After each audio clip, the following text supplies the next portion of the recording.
Hello everyone. Today we will continue exercise 14.3 from question number 4th. Fourth question is Rajesh and Rajiv can do a work in 18 hours. Okay.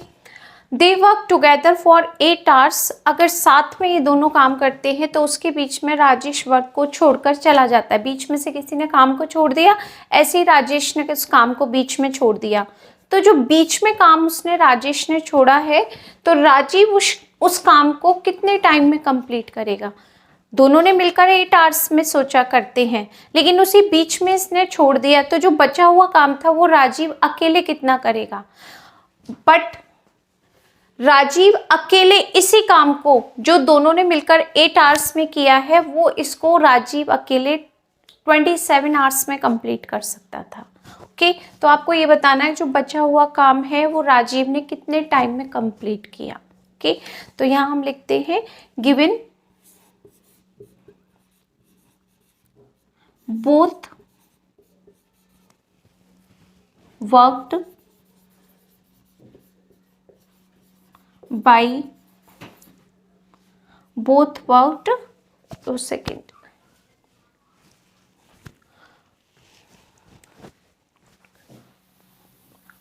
both worked together for 8 hours.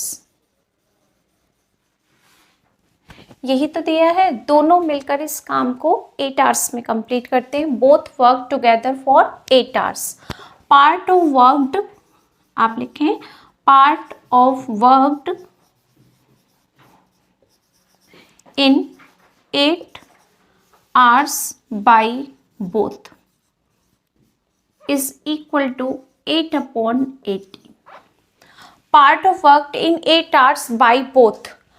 Rajesh and Rajiv can do a work in 18 hours. 18 hours में कर सकते हैं. Okay, together नहीं लिखा इसमें कहीं पर भी. ये इस काम को कर सकते हैं, लेकिन दोनों ने साथ में मिलकर इस काम को 8 आवर्स में किया. तो 8 आवर्स इसी वर्क का एक पार्ट है, यानी part of work in 8 hours by both 8/18. Okay, अब इसको हम लोएस्ट टर्म में कन्वर्ट करते हैं. 2 4 = 8, 2 9 = 80.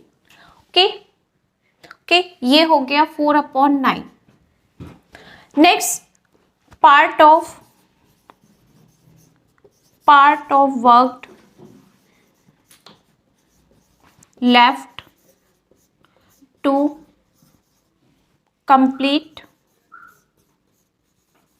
बाय राजीव. यानी जो आपका काम था वो पूरा काम एक है. जो भी काम हम करते हैं यहाँ पर, जब हम ये वाला टॉपिक करते हैं तो उसमें हम पूरा एक काम के बारे में डिस्कस करते हैं. यानी पूरा जो काम था वो एक ही काम था. अलग अलग काम को नहीं दिया कि अलग अलग काम को उन्होंने इतने टाइम में कंप्लीट किया. एक ही काम दिया था कि एक ही काम को वो इतने टाइम में कंप्लीट करेंगे. तो part of work in 8 hours by both equal to 4/9. उसी बीच में राजेश ने काम को छोड़ दिया, तो राजीव ने उस काम को कितने टाइम में कंप्लीट किया, वो कितना पार्ट कंप्लीट कर पाया. तो काम कितना था आपका, पूरा काम 1, उसमें से दोनों ने कितना काम किया 4/9 पार्ट. तो उसके बीच में जब राजीव ने छोड़ा तो क्या बताया हमने, part of work left to complete by Rajiv, यानी पूरा काम 1 था, उसमें से हमने दोनों के साथ का काम माइनस कर दिया. तो 9 1 = 9 - 4 कितना आ गया आपके पास 5/9. ओके, नेक्स्ट स्टेप में time taken by Rajiv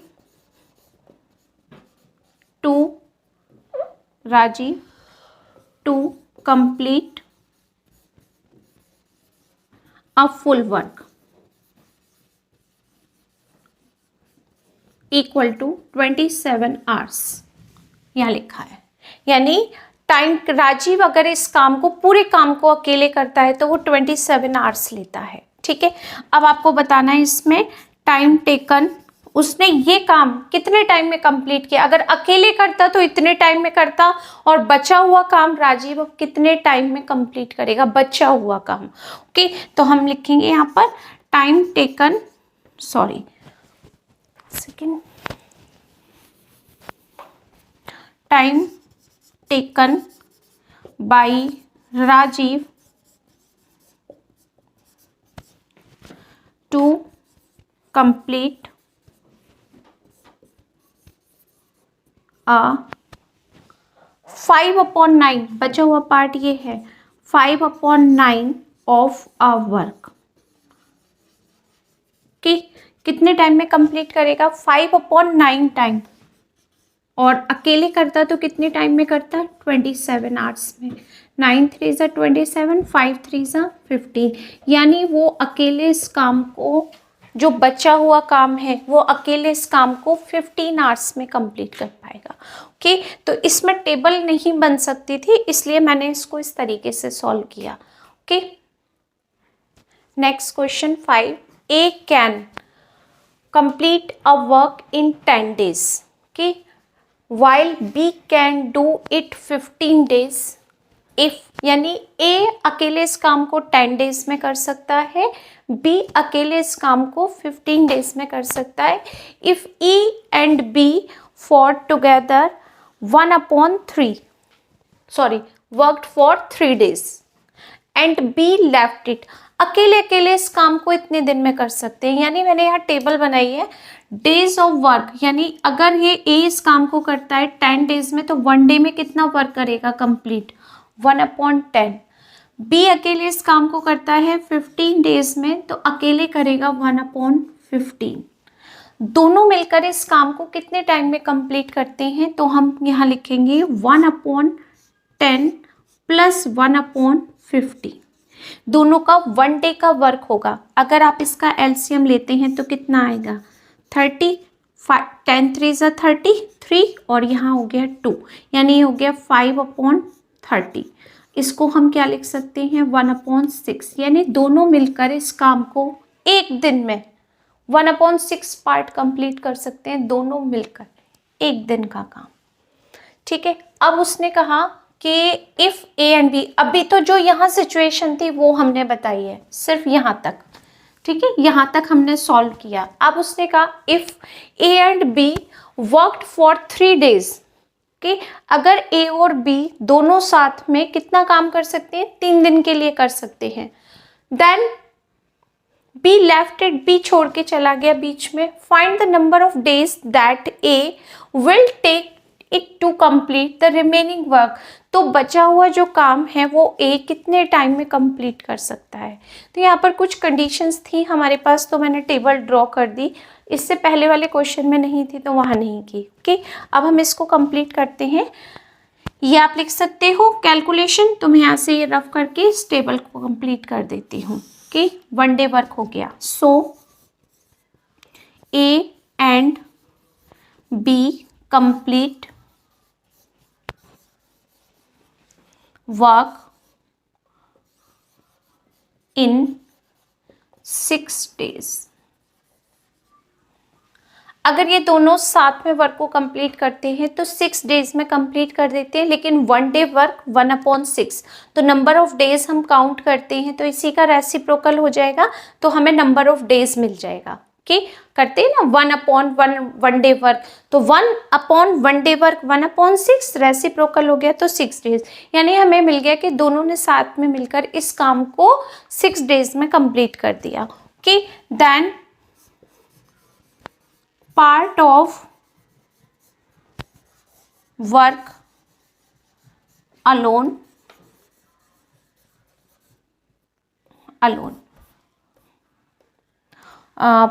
then part of work done, okay, done by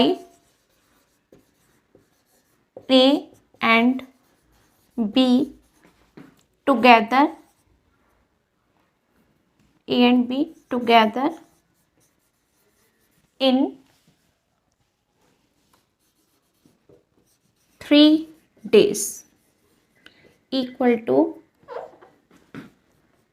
1/6 into 3, 3 2 ज़ा 6, यानी 1/2। क्या कहना चाह रही हूँ मैं, ये देखो आप, then part of work done A and B together in 3 days, दोनों ने साथ में मिलकर इस काम को, इसी काम के किसी पार्ट को 3 डेज में कंप्लीट किया, वो ये कह रहा है।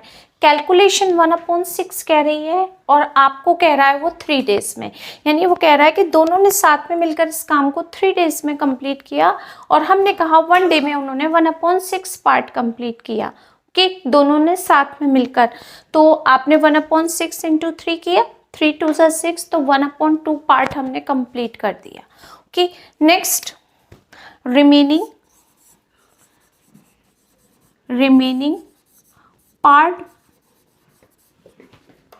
part work done by A। जो बचा हुआ पार्ट है वो इसने कितने दिन में कंप्लीट किया? ए ने, क्योंकि बी तो छोड़कर चला गया, तो पूरा काम है 1, उसमें से ये वाला काम हमने माइनस कर दिया, तो 1 में से हाफ माइनस करेंगे तो क्या आएगा आपके पास? हाफ ही आएगा। ओके, तो जो ए ने काम कंप्लीट किया वो इतने टाइम में कंप्लीट कर दिया। नेक्स्ट, एज ए अलोंग ए, अब उसने, हाँ सॉरी, अभी अब उसने और क्या कहा है? ए अकेले इस काम को कितने दिन में कंप्लीट करता है? 1/2। क्या ए तो अकेला इस काम को 10 डेज में कंप्लीट करता है और जो बचा हुआ पार्ट था वो उसने इतने टाइम में कंप्लीट किया, तो पार्ट को आपने अभी तो इसमें बताया रिमेनिंग पार्ट कंप्लीट किया, तो वो रिमेनिंग पार्ट को कितने टाइम, पहले तो हमने बताया रिमेनिंग पार्ट कितना था? रिमेनिंग पार्ट 1/2 पार्ट था, जो बचा हुआ पार्ट था, उसने इसको कितने दिन में कंप्लीट किया? अब हमें वो बताना है। ये तो इतना काम रह गया और जो एक काम था वो दोनों ने साथ में मिलके किया, बी बीच में छोड़ के चला गया, तो बचा हुआ काम कितना था ए के पास? 1/2। तो हम यहाँ लिख सकते हैं ए alone can complete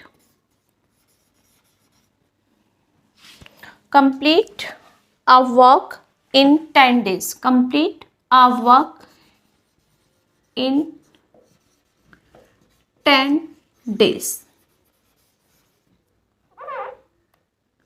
complete a work in 10 days, then A can do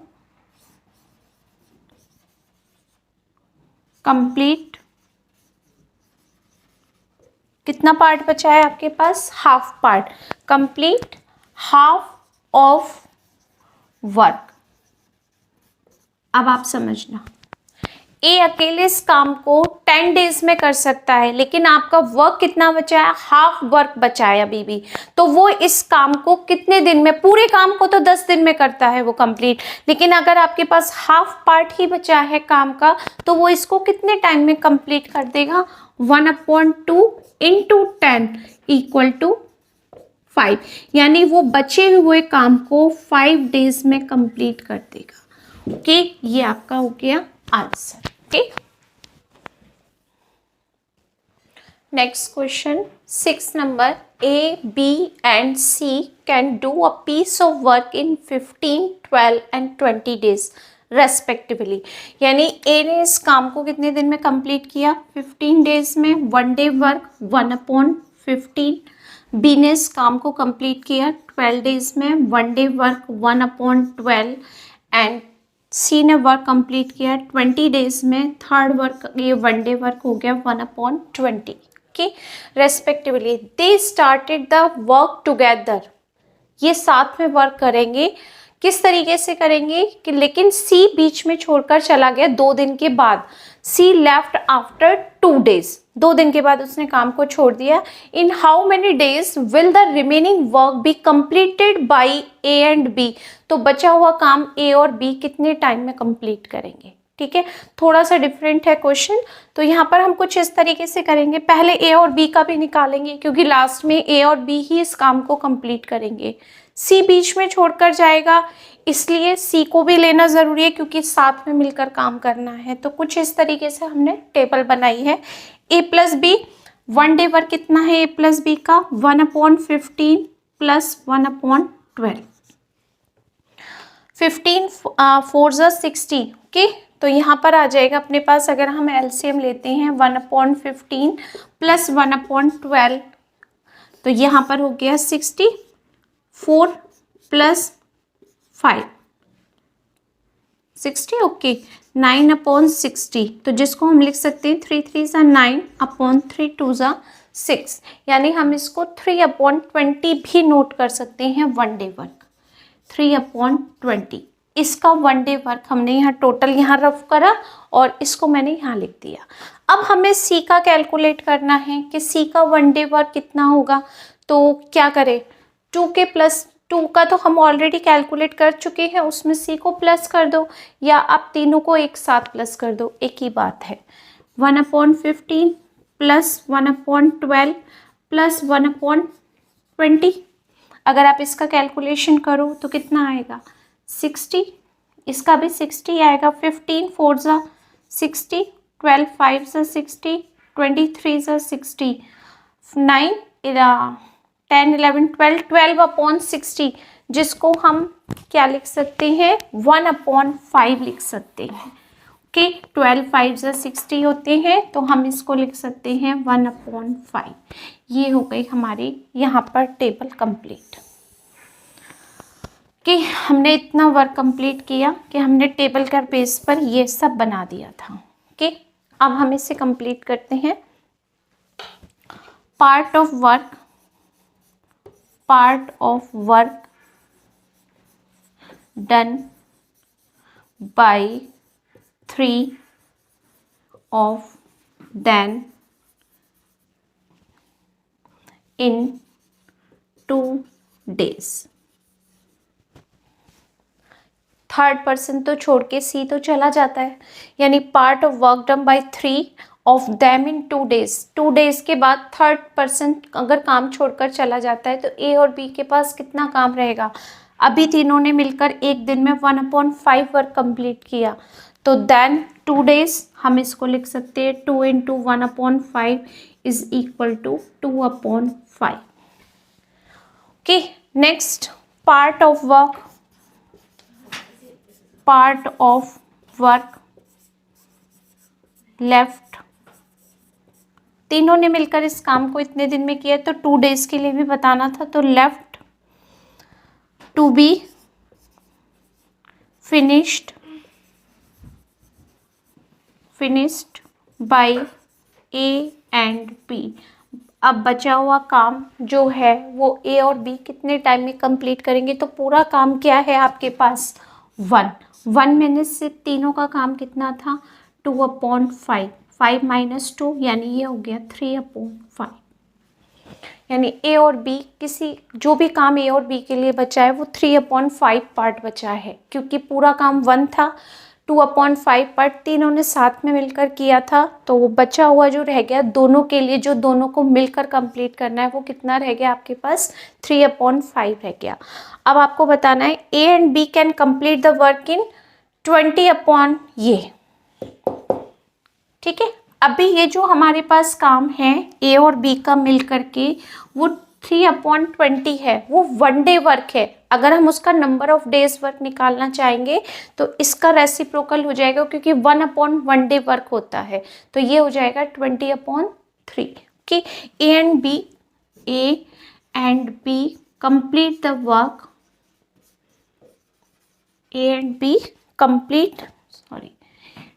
can complete the work, कितना वर्क हो जाएगा 20/3, वर्क इन 20/3 days। ए और बी किसी भी काम को कितने टाइम में कंप्लीट कर सकते हैं 20/3, 1 day work. Number of days बता रही हूँ मैं, 1 डे वर्क 3/20, तो दोनों ने मिलकर इस काम को कितने दिन में कंप्लीट कर दिया 1/1 डे वर्क, यानी 20/3 डेज। पीछे मैं डेज भी लिख रही हूँ। ओके, अब आपको बताना है दोनों ने साथ में मिलकर इस काम को कितने टाइम में कंप्लीट किया। टाइम टेकन टू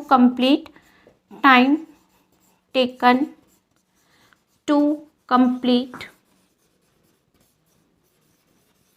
कितना पार्ट रह गया काम का 3/5 पार्ट, ठीक है। Complete 3/5 part of work. कितने टाइम में कंप्लीट कर दिया? अकेले इस काम को 20/3 डेज में कंप्लीट कर देते हैं ए और बी। कितना का पार्ट बचा है आपके पास? 3/5। 3 कैंसिल, 5 4 ज़ा 20। कितने दिन में कंप्लीट कर देंगे? 4 डेज में कंप्लीट कर दिया। Okay, next question 7। A and B can do a piece of work in 40 days. यहाँ पर दो पर्सन ने साथ में काम किया है। ओके, तो टेबल कुछ इस तरीके से बनी हुई है, डेज ऑफ वर्क और 1 डे वर्क। यानी ए और बी ने साथ में मिलकर किसी काम को 40 डेज में कंप्लीट किया है, 40 डेज में। ओके, और तो 1 डे वर्क कितना हो गया? 1/40। बी और सी ने साथ में मिलकर 30 डेज में कंप्लीट किया है, तो 1 डे वर्क हो गया दोनों का 1/30। सी और ए ने 1/24, यानी 24 यहाँ, तो यहाँ हो गया 1/24। ओके, ये हमने काम किया। How long will take from them to do work together. दोनों ने साथ में, तीनों ने साथ में मिलकर कितना टाइम किया काम? यानी how long will it take for them to do the work together. साथ में इन तीनों ने मिलकर काम किया। ओके, कब कितना काम किया वो आपको बताना है। Second, how much time will each of them take to finish it work alone. और अकेले अकेले सबने काम कितना किया? ठीक है, साथ में मिलकर कितने दिन काम किया, और अकेले जो था ए ने अलोन कितना वर्क किया, बी ने कितना किया और सी ने कितना किया। हमें सबका अलग अलग आंसर देना है। ओके, तो देखो साथ में तो हमें टाइम तो पता नहीं है कि कितना किया, लेकिन हम साथ में तीनों का 1 डे वर्क प्लस कर सकते हैं, क्योंकि नंबर ऑफ डेज आपको पता है, फॉर्मूला होता है 1/1 डे वर्क। अगर हम तीनों का 1 डे वर्क कैलकुलेट कर लेते हैं तो हमें नंबर ऑफ डेज कैलकुलेट हो जाएगा। ओके, मैंने सबका प्लस किया, 1/40 प्लस 1/30 प्लस 1/24।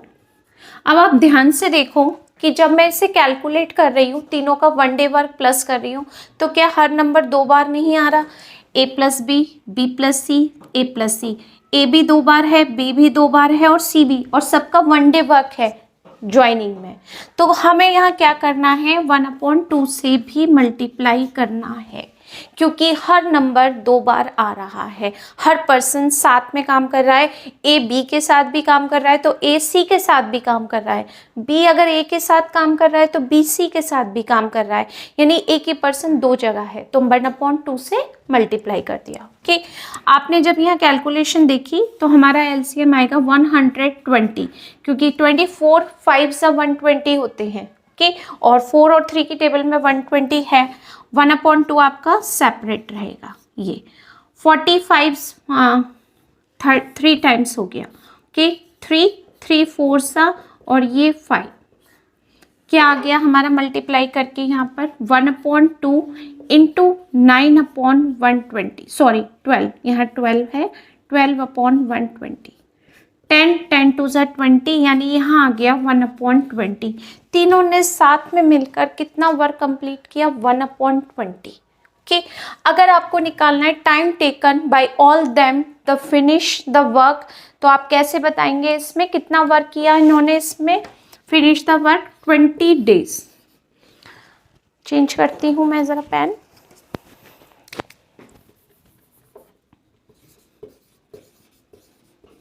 डेज, क्योंकि तीनों ने साथ में मिलकर एक दिन का काम हम निकाल रहे हैं 1/20। तो हम आपसे पूछ रहे हैं time taken by all of them to finish the work together. साथ में इन्होंने कितने दिन काम किया?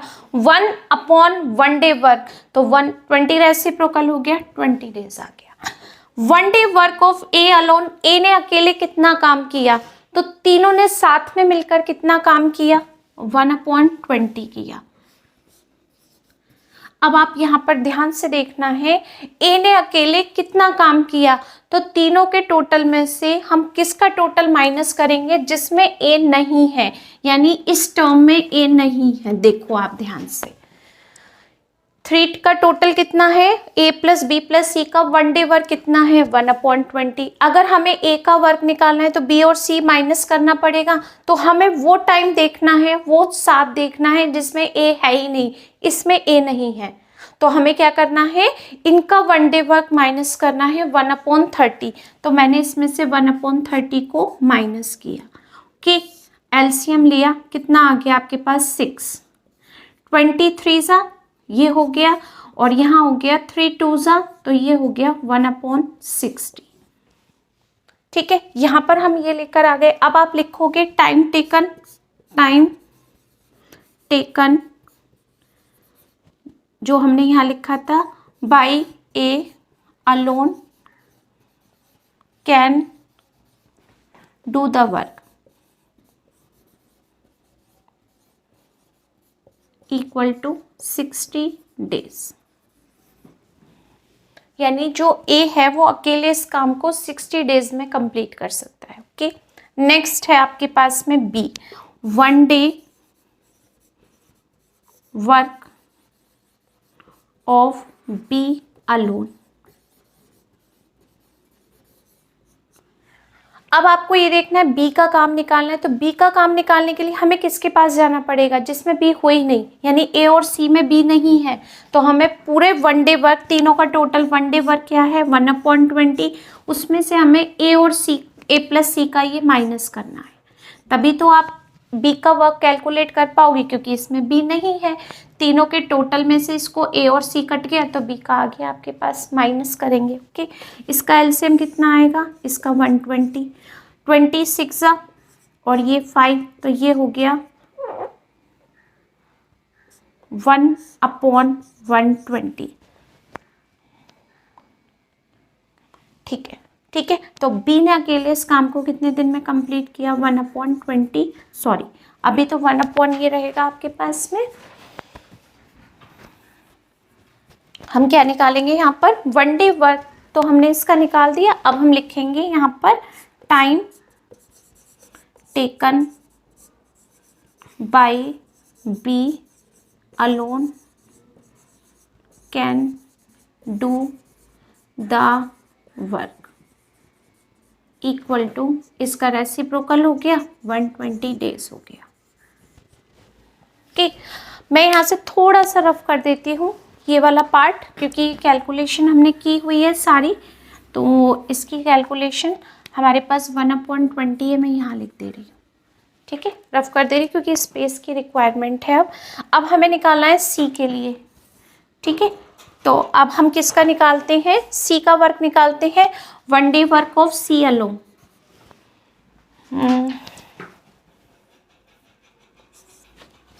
1 day work of C alone कितना आ जाएगा आपका, तीनों का साथ का कितना है 1/20। इसमें से किसको माइनस करेंगे, जिसमें सी नहीं है, फर्स्ट में सी नहीं है, फर्स्ट को माइनस कर दो 1/40। एलसीएम कितना आया 40, 2 - 1 कितना आ गया हमारे पास 1/40। तो 40 तो हमारे पास आ गया 1 डे वर्क। तो अब हम क्या बताएंगे यहाँ पर, time taken by C alone can do the work कितना आ जाएगा आपके पास, इसका रेसिप्रोकल कर दो, कितना आ गया 40 डेज। यानी उसने हमसे फर्स्ट पार्ट में पूछा था कि वो तीनों साथ में कितना काम कर सकते हैं 20 डेज, सेपरेट सेपरेट कितना कर सकते हैं 60, 120 और 40 डेज। तो यहाँ तक हमने इसको कंप्लीट कर दिया। ओके।